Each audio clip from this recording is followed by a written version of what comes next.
নমস্কার, সবাই কেমন আছেন? আজ জন্মাষ্টমী উপলক্ষে আমি বানাবো তালের লুচি। তালের লুচি বানাতে যা লাগবে আমি নিয়েছি আটা আমি নিয়েছি 500 গ্রাম। আর সঙ্গে নিয়েছি আমি তালের কাঁধ।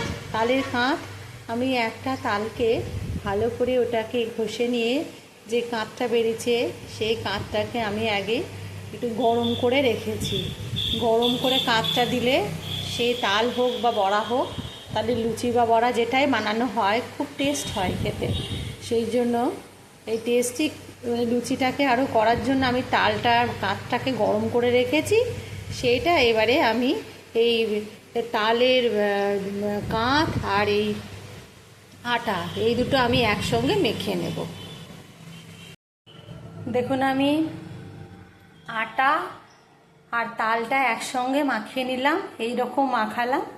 এবার এটা 10 মিনিট ঢাকা দিয়ে রেখে তারপর লিচির মতো কেটে বেলে এটাকে লুচির মতো ভেজে নেব।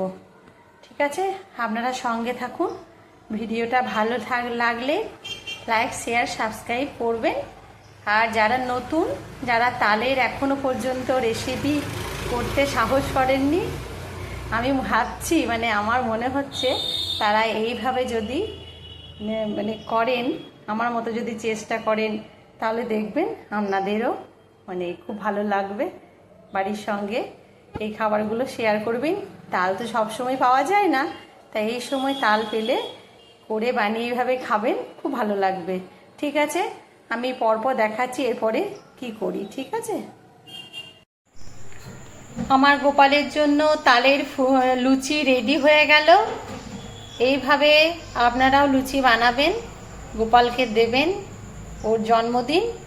আচ্ছা, আমার যদি ভিডিওটা খুব ভালো লেগে থাকে লাইক, শেয়ার, সাবস্ক্রাইব করে দেবেন।